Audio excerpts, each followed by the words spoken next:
Bonjour les taureaux et bienvenue dans votre guidance générale du mois d'avril. 3 informations, je prends mon anti-sèche. Tout d'abord, on m'a demandé pour les guidances privées, j'ai 2 types de guidances. J'ai la vidéo courte de 20 minutes à 20 € que je vous envoie. Et donc du coup, je ne suis pas là, vous n'êtes pas en direct avec moi. Et la vidéo longue de 60 minutes sur Zoom, où là, vous êtes en direct avec moi et je fais vos 12 maisons astrologiques, vos 12 domaines de vie. Donc ça, tout est sur mon site internet, c'est dans la description. Ensuite, je vais faire ce tirage-là, deuxième information. Je vais faire ce tirage général et je vais coller la vidéo sur spécial développement personnel juste derrière. Comme ça, vous aurez les deux en une seule vidéo. N'hésitez pas à me dire en commentaire si ça vous plaît ou pas. Mais moi, je trouve ça plus pratique pour vous d'avoir les deux en une. Et troisième information, n'hésitez pas à aller voir votre vidéo du mois d'avant pour bien vérifier que vous avez bouclé les énergies du mois d'avant avant de rentrer dans les énergies d'avril. Alors, c'est parti, les taureaux. On va commencer par fin mars. Qu'est-ce qui s'est passé pour vous? Alors, fin mars, vous avez les imperfections, les peurs et l'empereur. L'empereur, c'est une énergie de bélier, donc peut-être que vous étiez pas sûr et vous aviez des doutes vis-à-vis d'un bélier, ou peut-être que c'est vous qui avez pris ces énergies de bâtisseur vous aviez un peu peur de devenir trop autoritaire ou peur de ne pas justement savoir gérer, être un bon gestionnaire et gérer un territoire, gérer votre vie. En tout cas, il y a des choses à transformer et à comprendre sur le fait d'être stable, sûr de soi. Votre enfant intérieur, ce mois-ci, qu'est-ce qu'il vous conseille? Il vous conseille de suivre le changement, d'accueillir l'inconnu, de vraiment sortir de votre routine et d'être vraiment les bras ouverts, de dire merci, de ne pas se surprotéger et de rester dans son quotidien, métro, boulot, dodo. Vraiment, suivez le changement. De toute façon, c'est le printemps et ça va déménager, je pense. Alors, on commence avec le développement personnel. Vous avez lignée karmique et lien toxique. Donc, les taureaux, je pense qu'il va falloir... Alors, lignée karmique, c'est votre mission de vie. C'est ce pourquoi vous avez été incarné sur Terre, quelle que soit votre croyance.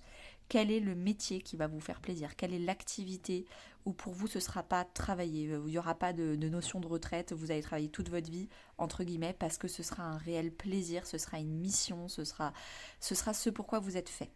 Et avec, on a le lien toxique. Donc, je pense que pour pouvoir accéder à sa lignée karmique, à son travail d'amour par excellence, ou de créativité, j'en sais rien. Ça peut être banquier si c'est banquier, hein. Je dis pas que c'est forcément de l'art et de l'amour et de la créativité, mais en tout cas c'est le métier qui vraiment vous fascine et vous ne comptez pas vos heures tellement c'est un plaisir. Il va falloir couper des choses pour y accéder.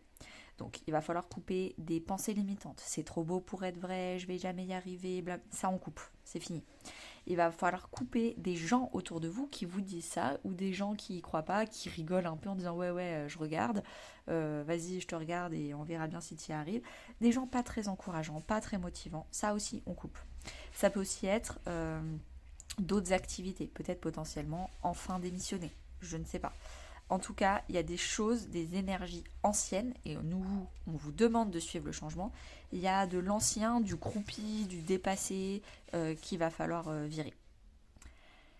Professionnellement parlant, c'était déjà du professionnel, mais bon, là c'est la colonne du professionnel. On a travail collectif qui pour moi est la carte du métier à sens.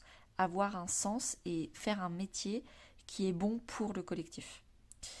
Tout métier est bon pour le collectif, mais il suffit juste de trouver le bon angle. Le pourquoi, peut-être que vous le savez, c'est le comment que vous ne savez pas. Et avec l'éveilleur éclairé, peut-être que vous allez être un leader pour une certaine partie de la population. Peut-être qu'on vous conseille vraiment d'être l'éclaireur, l'éveilleur de conscience pour votre métier. En fonction de votre domaine, on vous demande de prendre les devants et d'être un leader éclairé, d'être un leader encourageant, inspirant. Voilà, on vous demande vraiment d'inspirer les autres à faire du positif. l'inspiration, c'est surtout pas ça, c'est surtout pas forcer les gens à... Non, vous inspirez les gens à... La différence entre l'inspiration et le contrôle.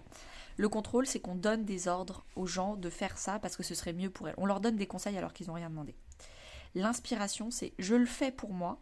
Et quand les gens me disent « Oh là là, mais c'est super, qu'est-ce que tu as changé, qu'est-ce que tu as fait, comment tu as réussi à faire ça ?» Là, je commence à expliquer moi ce que j'ai fait sur moi.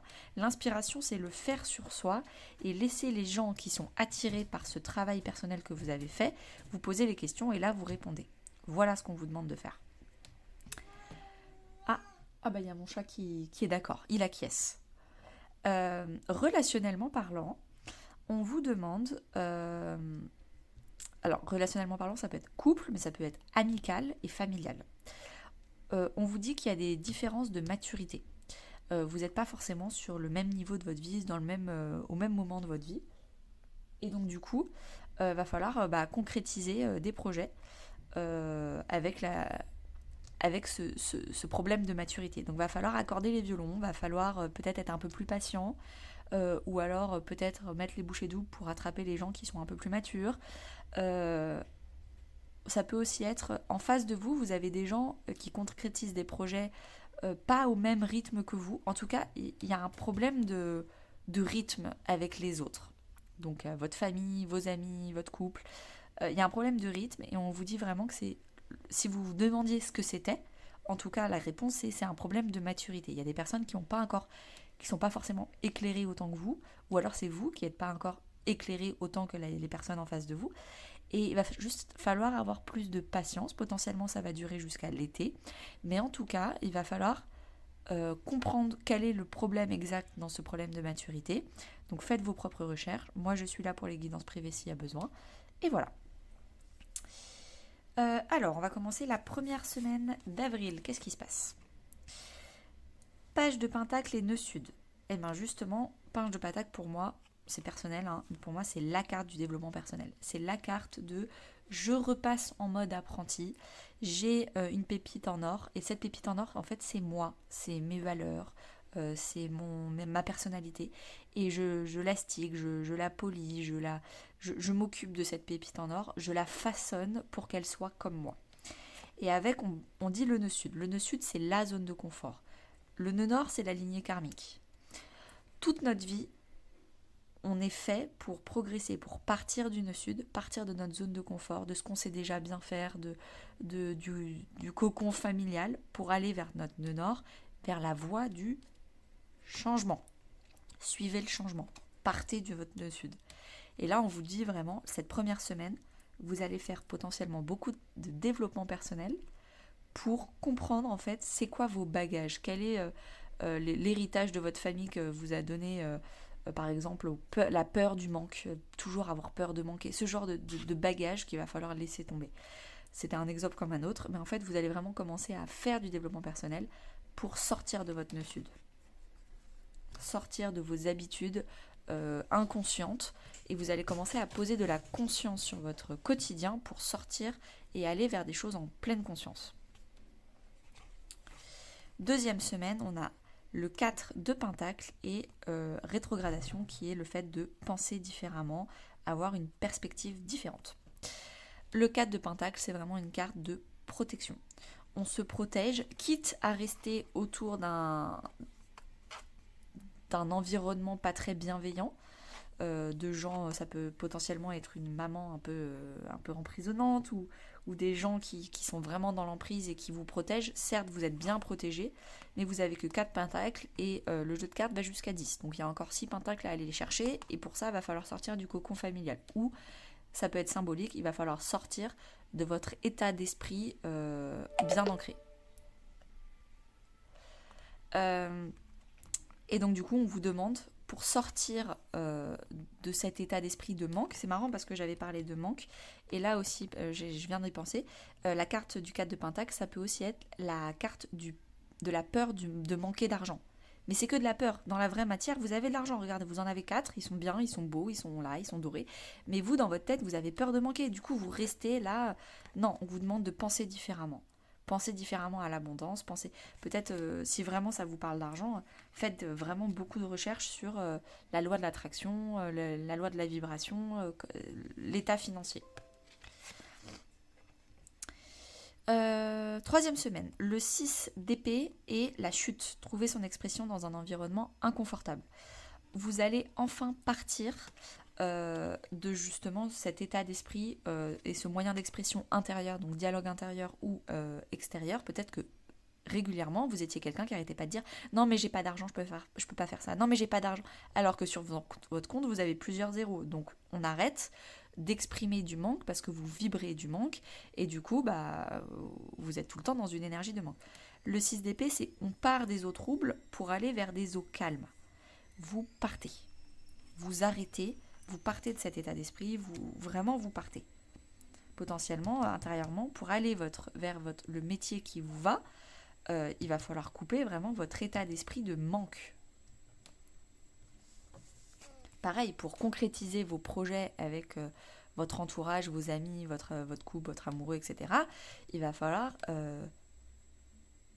éclairer et poser de la conscience sur plusieurs choses. Et du coup, pour faire ce travail de remise en question, c'est important d'être ouvert d'esprit. Tout le monde ne peut pas se remettre en question, c'est dur. Dernière semaine, on a le jugement, la maison 9. Je suis ravie pour vous parce que c'était 3 semaines, je pense, compliquées. Ça va être beaucoup de travail les 3 premières semaines. Mais la 4e semaine, franchement, j'ai des frissons partout dans le dos. Je suis trop contente pour vous. Le jugement, c'est la renaissance. C'est la carte de le jugement dernier, l'ange Gabriel normalement qui a une trompette et qui sonne, et les corps sortent des cimetières et renaissent. C'est un nouveau départ, c'est la carte de la seconde chance, du nouveau départ, c'est le moment. La trompette, elle sonne, c'est le moment. D'ailleurs, mon chat a sonné, mon chat a miaulé, le téléphone a commencé à sonner et mon ordinateur derrière a commencé à sonner. Ça sonne, c'est le moment, c'est le bon mois, c'est bon. Et avec, on a la carte de la maison 9. La maison 9 en astrologie, c'est la carte de l'exploration, du voyage, mais de l'accomplissement de ses rêves. C'est le moment. Franchement, la 4e semaine est magnifique. Mais elle va arriver parce que vous allez travailler sur vos peurs, votre proposition de manque, le fait d'accepter de couper et de partir sur des choses peut-être qui étaient là, des amitiés qui étaient là depuis très longtemps, mais non, en fait, si c'est plus bon pour vous, c'est plus bon pour vous. Le fait d'accepter d'élever votre maturité, de vous éclairer, de vous occuper de votre développement personnel. Je suis trop contente pour vous les taureaux, vraiment. Je vais faire pause et on va passer au tirage de développement personnel comme je vous l'avais dit. Me revoilà pour votre tirage de développement personnel. Alors, on va commencer avec le dos de deck. On a encore lignée karmique, pourtant j'ai bien mélangé, et là on a Mercure. Donc, pour faire le métier de vos rêves, le métier sur lequel vraiment il va falloir tout donner, pour sortir de sa zone de confort, sortir de ses pensées et ses croyances limitantes, on a Mercure. Il va falloir changer ses pensées et ses croyances limitantes. Il va falloir changer sa communication intérieure avec un dialogue intérieur positif, bienveillant, encourageant, inspirant. Il faut que vous soyez votre première inspiration pour vous-même.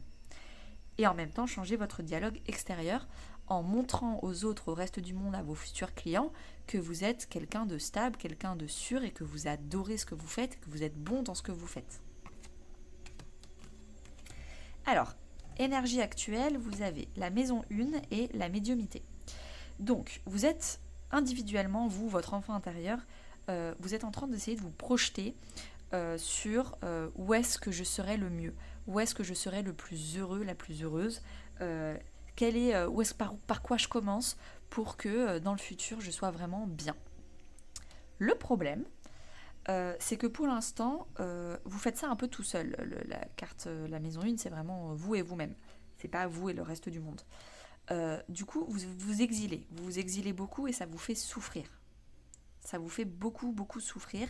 Le fait d'être vraiment seul, vous apprenez des nouvelles règles, mais le problème c'est qu'émotionnellement vous n'êtes pas forcément très stable. On vous demande de purifier. Donc la carte des cristaux, moi j'ai la carte des purifications, c'est-à-dire on guérit, on se fait accompagner par un thérapeute, on fait des soins énergétiques, Il y en a plein des gratuits sur YouTube. On fait de l'hypnose, j'en sais rien, mais on se prend en main, on prend ses responsabilités et on guérit. On passe de la victimisation à la guérison, à la responsabilisation. Et avec, on a la terre. Donc on vous conseille vraiment de concrètement faire des choses avec votre corps. Allez faire du sport, reprenez émotionnellement votre vie, reprenez tout court, même pas émotionnellement, reprenez tout court votre vie en main. Et vous allez voir que si dans le présent vous prenez votre vie en main, dans le futur vous prendrez aussi votre vie en main. Parce que dans le passé, c'est-à-dire le maintenant d'aujourd'hui, vous aurez appris à prendre soin de vous et à concrètement faire des choses. En issue, si vous appliquez le conseil, on a les talents cachés, dispersion d'énergie. Arrêtez de vous occuper des autres. Arrêtez de réfléchir à mais qu'est-ce que les autres pensent de moi, parce que ça vous fait souffrir. Arrêtez de qu'est-ce qui va se passer dans le futur. Est-ce que dans le futur je serai riche et célèbre? Recentrez-vous sur aujourd'hui, vous, maintenant. Aujourd'hui, est-ce que vous avez bien mangé? Est-ce que vous avez fait votre sport? Est-ce que vous avez bien travaillé? Est-ce que vous êtes fier de vous dans tout ce que vous avez fait aujourd'hui?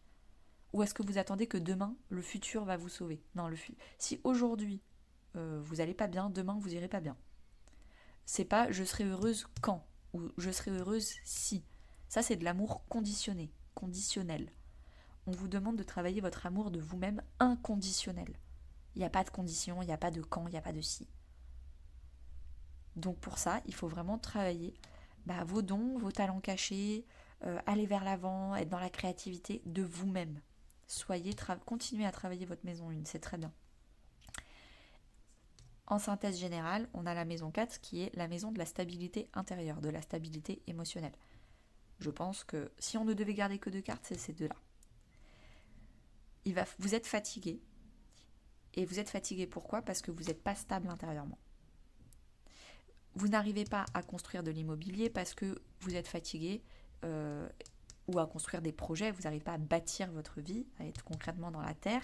Pourquoi? Parce que vous n'arrivez pas à être concrètement stable dans votre vie. Il va falloir se stabiliser intérieurement pour stabiliser extérieurement votre futur. C'est hyper important. Donc, pour ça, on vous dit formation. Moi, je vous conseille déjà de couper les liens avec des gens qui sont souffrants, parce que les gens qui pompent votre énergie vous drainent, vous fatiguent. Arrêtez de mettre toute votre énergie vers l'extérieur de votre vie, alors qu'en fait, on vous demande potentiellement de travailler l'intérieur, ou alors votre lien au père, votre lien à la famille. Mais surtout, formez-vous. Moi, j'ai plein de formations gratuites sur YouTube. Allez voir mes vidéos, c'est gratos. Sur les 5 blessures qui empêchent d'être soi-même. Donc clairement, ça va vous apprendre vos émotions intérieures, qu'est-ce qui se passe. J'ai fait 14 podcasts de 10 minutes sur le yin et le yang, sur l'enfant intérieur, sur plein de choses comme ça, pareil. Il y a plein d'autres vidéos sur YouTube, allez les voir, formez-vous sur votre stabilité intérieure. Et une fois que vous serez stable intérieurement, vous pourrez aller vers votre mission de vie, vers votre métier passion, on va dire, votre métier mission. J'espère que ça vous aura plu, les taureaux. Je vous souhaite une très bonne journée. Je pense que ça va être un mois très important pour vous. Et à bientôt!